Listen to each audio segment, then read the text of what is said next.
right, everybody. Thanks for joining me again for the Self Control Show. I'm joined today with a fellow men's coach, Elise Micheals. Did I say that right? You sure did. Cool. Well, thanks for joining me today.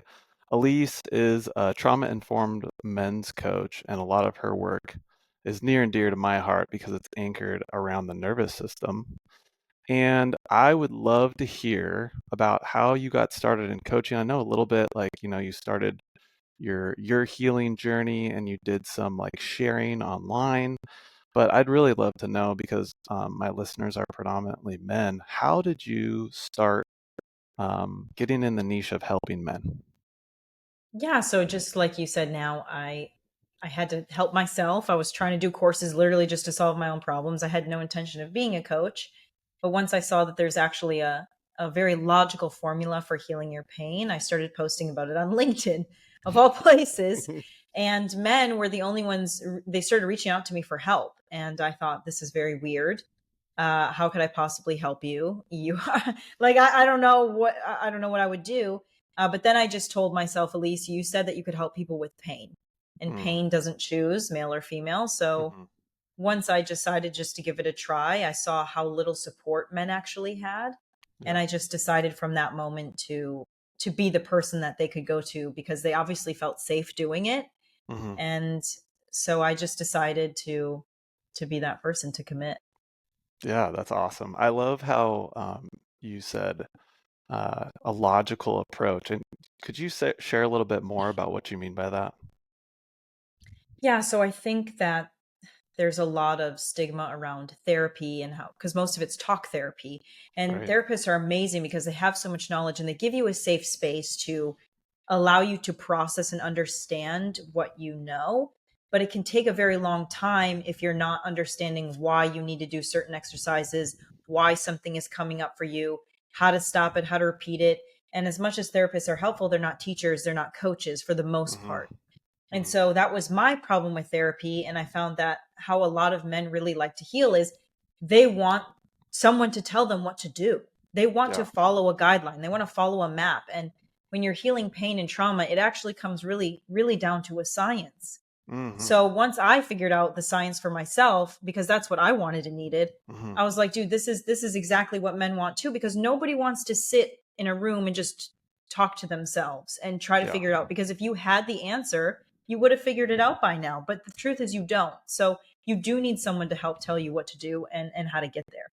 I love that. And like in my, if I can share my experience too, just like bringing in the nervous system and like helping men like basically understand their feelings from like a biological standpoint and like how they experience that through their nervous system. It's just like that is where the big aha I feel like really allows men to like, we'll call it connect with their feelings. And, by the way, I just have to say this, your freaking Instagram is fire. Okay. Thank And, you. you talk a lot about mother and father wounds.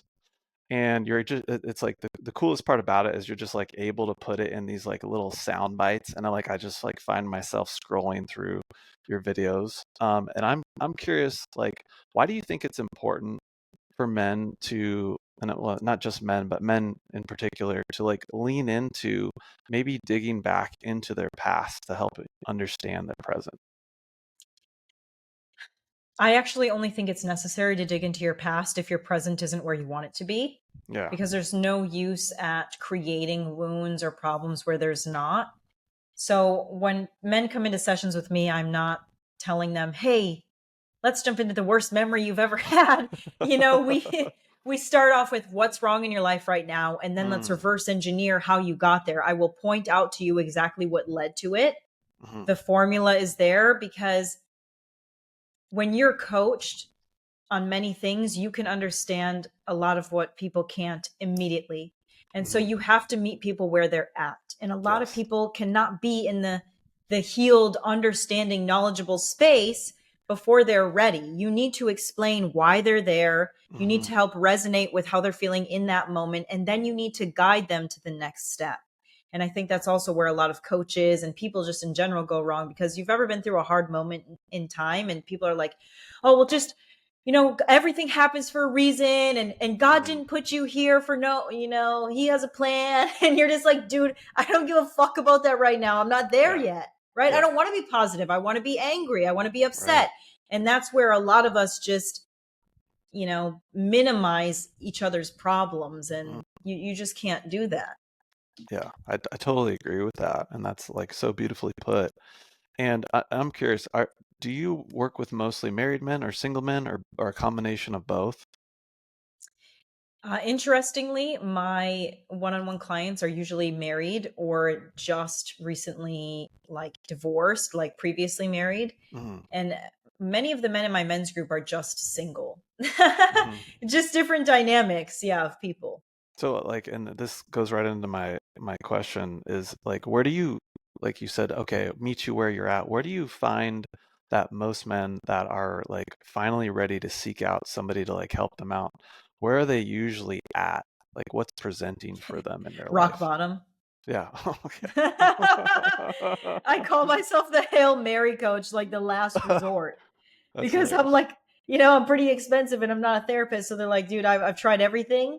Yeah. She might be able to help me.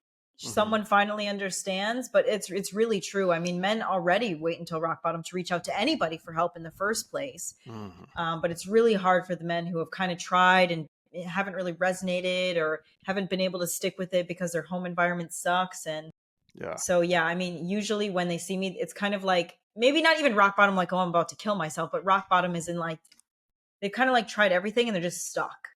Yeah. Yeah, like some things that like I've noticed is that like maybe for you too is like, my wife starts feeling like a roommate. Like I'm like always stressed. I can never relax. My kids, like everything like this just feels like there's like this wedge that keeps growing in between me and like all the people that I'm close to. And it's like I've built like this life and I've gone after all these things and I've checked off all these boxes, but it's like I can't be present for the ones like that I'm doing this for even. Absolutely. I mean, when you describe the individual problems, yes, they can't connect with their families. They feel constantly stressed, waking up in the middle of the night, never really getting a good sleep, high anxiety, but can Hmm. never relax even if they're on vacation. They're constantly blending work and life, but they're not actually very productive. They're just constantly spinning with what seems to be no way out. And like in your experience, like what is it like that keeps men from being able to do this? From being able to figure it out or To from connect with the people that they care most about. because they've been taught to disconnect their whole lives. I Mm, mean, people tell you not to feel your emotions, how and you're not connected to yourself. How are you ever going to connect with anybody else? You've yeah, been taught to create a mask in order to operate in society, so you don't even know who you are. Many of yeah. these men who are struggling with this created lives under a false pretense and false identity. So Mm, that's what the midlife crisis is about, that's because just they're not having a midlife crisis, they're having an awakening of like, wait a minute, I don't even know who I am, and the whole life I built is a lie, because the person that they partnered with, the career that they have, it was all just because it was the next thing to do. And not in all cases, right? Like, they might love someone, but the thing is, once you start changing, who you loved before may not be who you love anymore.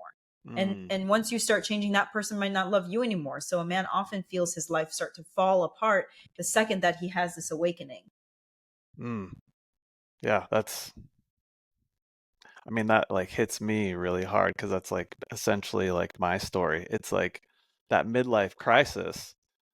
You start to like have a new view on what a midlife crisis is, and instead of being like, oh, yep, so and so's having a midlife crisis, I see like, oh man, this is like his crossroads of where he finally gets to like figure out who he is.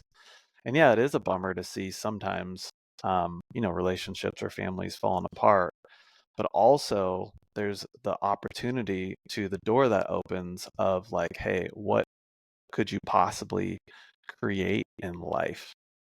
Now that you like have agency and you're like rediscovering and maybe figuring out for the very first time like who you are, what you like, and all of those things. I think it's like, yeah, it's the main reason why I got into this work, and is Yeah, so very rewarding. So what is it about your approach that like, because men typically don't open up. So what is helpful for you to get men to like finally open up? Well, I mean, you're interviewing me for a podcast right now, and you said that you've watched my content. So, what do you think? I always like to ask, like, what do you think the reason is? Why did you want me on the podcast? Why does the work Yeah, resonate with you? yeah. I mean, you're very relatable, and I got to imagine you create a safe space. And if it's anything like me, what I've found is most men, they carry so much by themselves when they finally have like just like a little crack in the door of safety, all of a sudden the floodgates just open up. And it's actually pretty easy to get them to open up in Hmm. my experience with enough safety, you know. I don't know. Yeah. What do you usually find for you? I mean, I never have any resistance Yeah. because it's just like the nature of my work.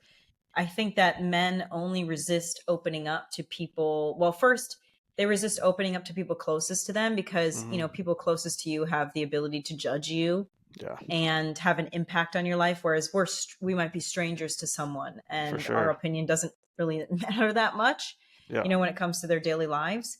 Hmm. um, but I think, like you said, they're just not shown the warmth or safety that is required for them to open up, like on an average. Yeah. So important to like be able to drop in like that. And yeah, like you said, it's like even sometimes the people closest to you are the ones keeping you stuck in your current patterns and you just don't even realize it because it's so familiar. Um, and then that of course perpetuates you choosing into other similar things and ending up in things like midlife crisis, I'd say. So for men out there, it's like where do you usually like to start? We Like start with starting what's their wrong. journey. Yeah, we start with what's wrong in their current life, like what do you want to change, and then we just reverse engineer how to get to the next step. And usually what's wrong and where they want to go, they have very minimal expectations because they can't Mm, imagine what it would be like to feel yeah. better or do better. And so usually we kind of break the wall within the first couple weeks or month. And then we have to reevaluate goals because we're like, okay, what now you've hit the bare minimum of your life. Yeah. Where do you want to go next? Like, let's build something greater together.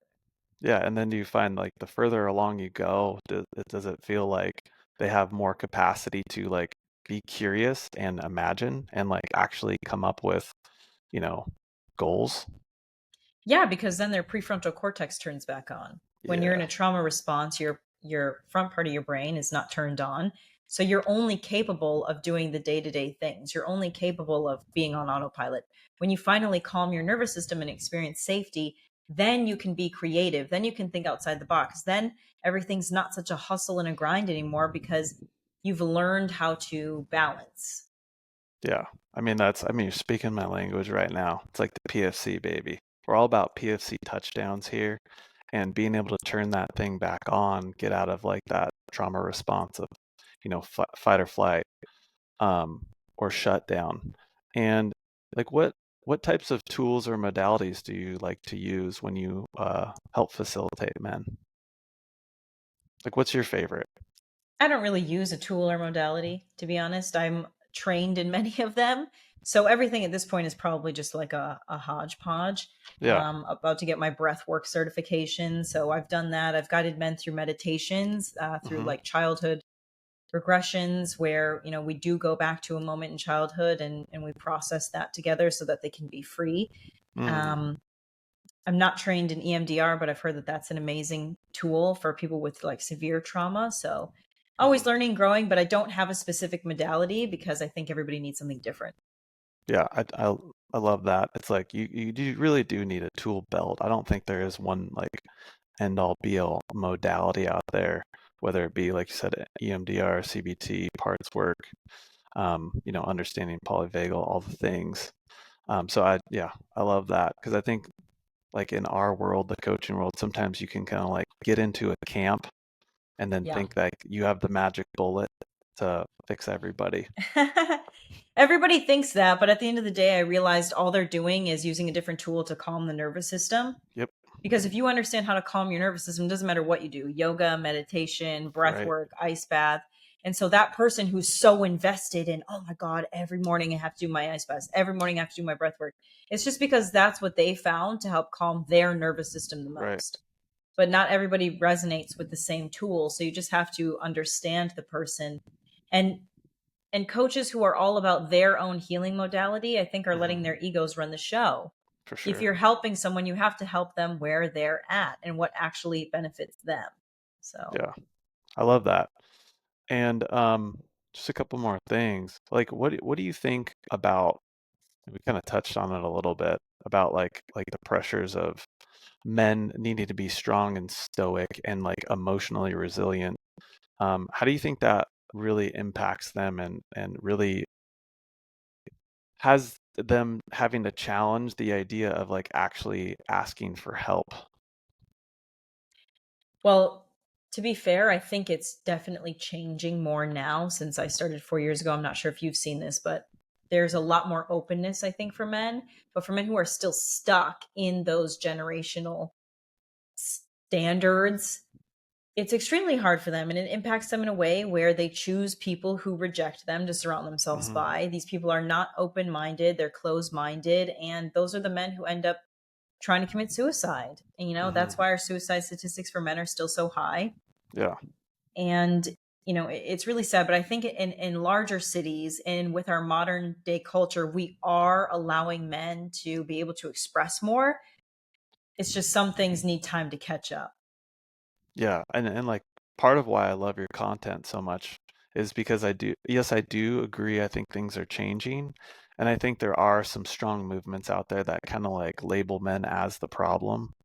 And what I love about your content is it's like it's so endearing to men in a way, at least this is my perspective, where it's like, hey, you're not the problem.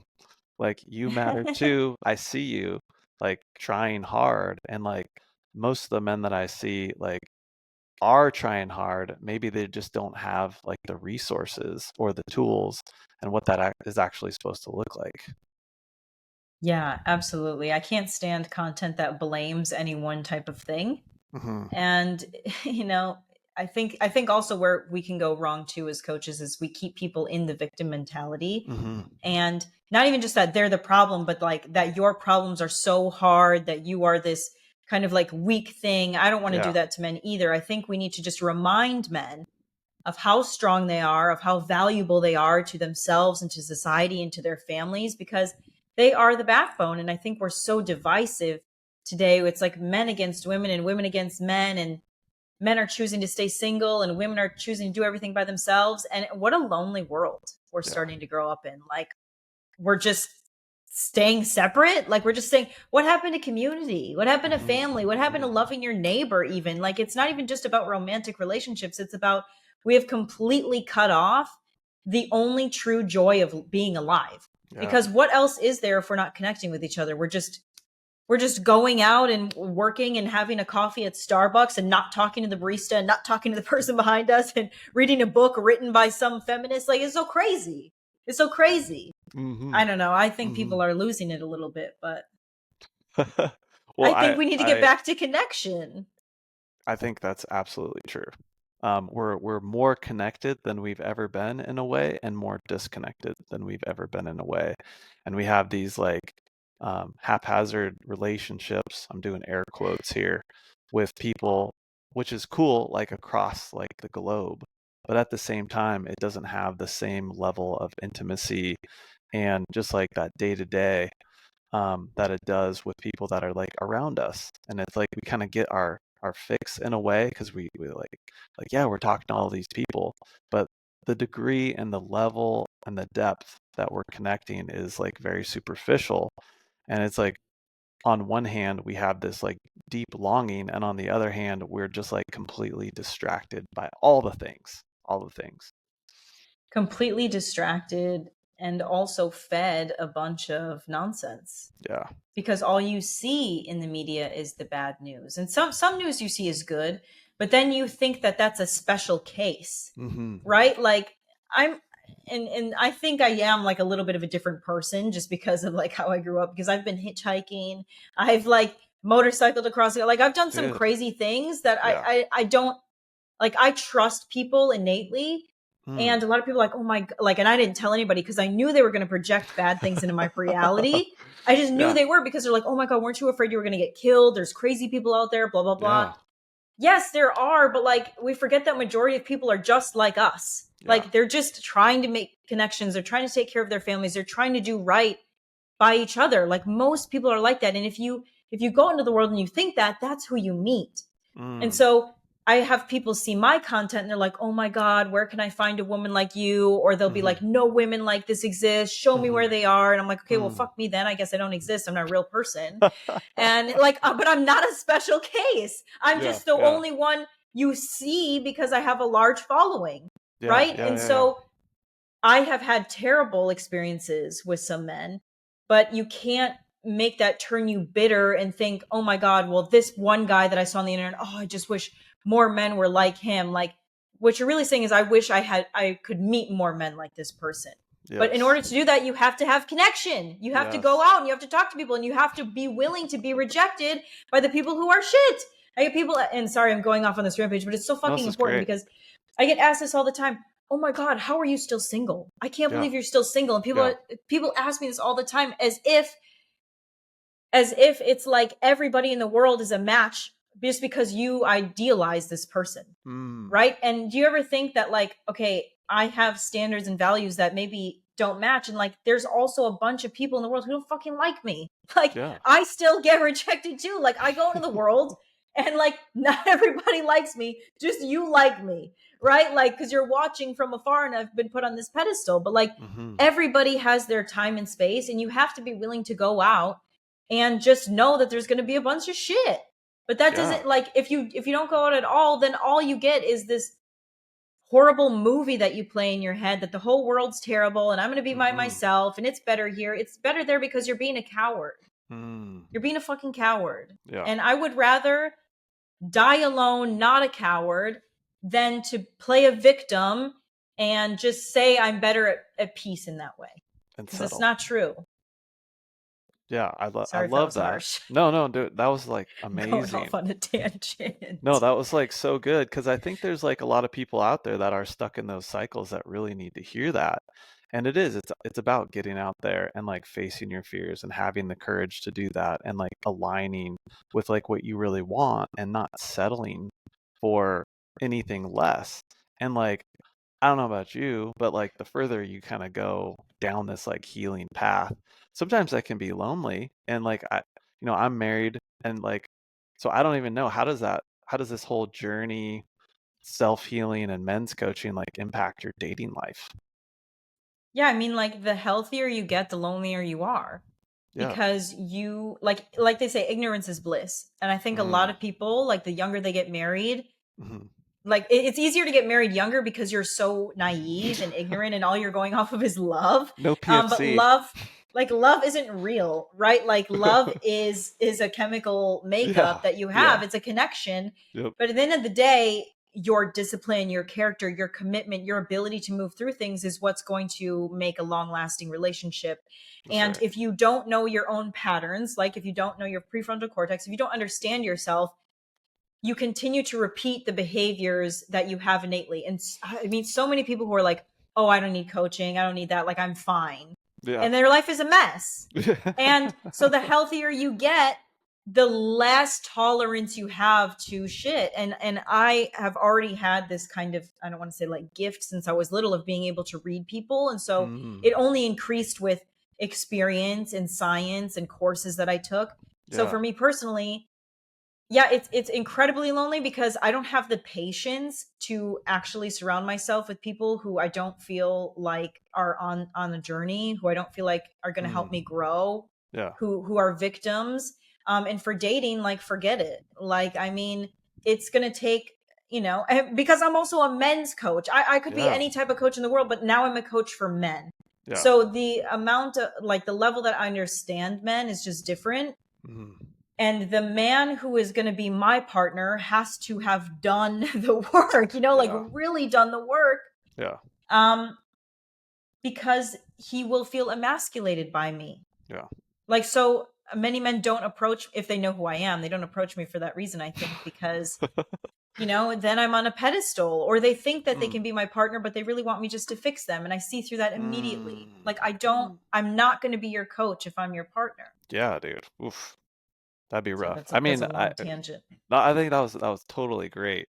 And like for me, like getting into this, it's like I continue to have a coach just because like I'm never gonna not have a coach. And I learned the hard way. It's like you don't fucking coach your partner.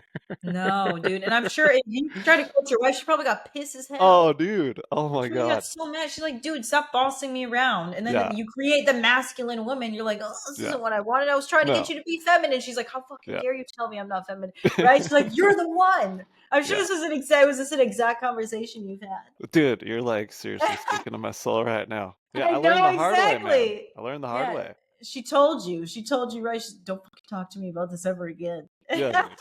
Yeah. Yeah. It was so good. So, so good.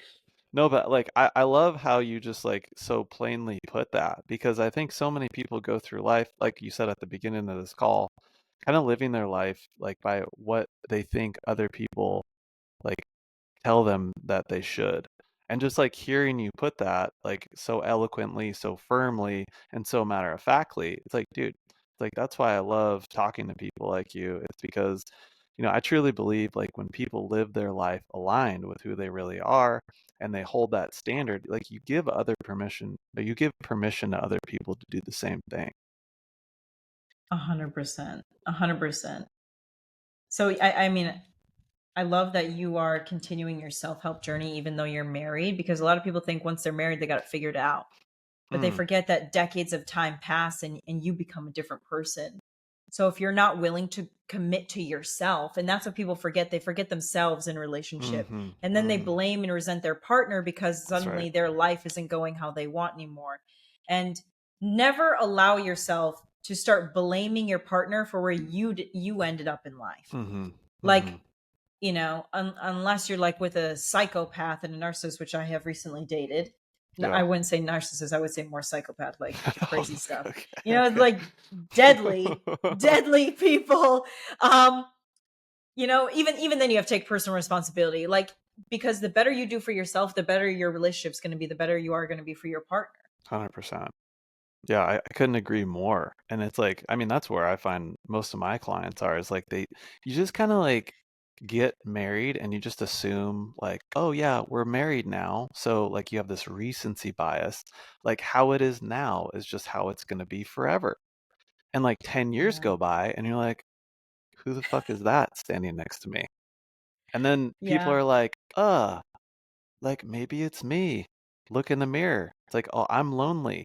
And they kind of go through all those stages of like resentment and then finally, like you say, like hit rock bottom and it's like, oh, yeah, maybe I should look in the mirror and do something about it. 100%. Yeah, dude. It takes a brave person to say, I want to do something about it, because a lot Yeah. of people use a cop out and they just blame the relationship and they say it's not working. And they say they've tried and they've tried. But once again, a lot of people try at the last minute. Yeah. They haven't been hearing their partner, they haven't been Yeah. hearing their own selves, their own intuition. Hmm. And so we end up in this mess where, things can't be remedied or fixed. Yeah, we do. And it's really unfortunate. And then like again, I'll say it again, like what I love about your content and like your modalities and the way that you talk about things, like it gets people thinking like from a relatability standpoint. And like, like they say, an ounce of prevention is worth a pound of cure. And like the best time to get help is like not after the injury, right? You want to do like preventative maintenance. It's like most of the reason why I go to the gym and work out is not necessarily to look better. It's like I don't want to like fall when I'm 80 and break a hip, right? And same goes for like relationally speaking, because of all the things, like not only do we change as people, but for the most part, we add stressors to our life. Like we get promotions, we get mortgages, we buy cars, we have kids, we have more than one kid, we have pets, we experience loss. And unless you have the tools and the wherewithal and the ability to navigate, have interrelational, be able to express interrelationally with your wife and vice versa, it's like, yeah, there's lots of potential things that are going to come up and smack us in the face going through life. Yeah. Well, Elise, I'd love to hear about your Better Man membership. And where can people find you? And like, if they're like, man, I love Elise, like, where does she hang out? How could I work with her? Can you let us know? Yeah, absolutely. Anybody can find me anywhere online at Elise Michaels, and I'm sure that you'll put it in the show notes. Oh, yeah, for sure. Micheals. Yeah. If you look up Elise Michaels, Michaels, you'll find an old woman. Sorry if she ever listens to this. She probably gets so much free traffic to her. She's like a copywriter, Uh, so she gets so much traffic to her website from me, I think. yeah. Because like it's just so she's like looking at her numbers and I'm like, damn, my shit's through the roof right now. Yeah, dude. It's like, Meanwhile, it's just a bunch of misspelled me on yeah, the podcast. It's so it's like, that's hilarious because like a lot of times, you know how like, there's a big headline and there's somebody's name that, does something really bad and like yeah. that's your name too. It's like the opposite of that. It's like, oh, Literally. yeah, they hit the That's lottery. okay. That's okay though. And the only reason I say that though is because there's going to be like I have a lot of spam accounts too that end up Uh, following people after people follow me and then ask them for donations. So just FYI, oh, I'm not going to DM you, okay? You go to my yeah. website, you buy a Mm, clarity call, or you can go to the Better Man membership. The link is always in my bio. It's much more cool. cost effective. We meet every single Sunday with a new masterclass with a new coach. I might have to have you come on and rep Let's for the go. men in there. Let's And go. then we have a WhatsApp group as well where everybody is supported and, we keep each other accountable. Amazing. Coach goals. Yeah. Um, so thanks so much for coming on, Elise, and I Yeah, really absolutely. appreciate you. Love it. Yeah, love it. Thanks so much.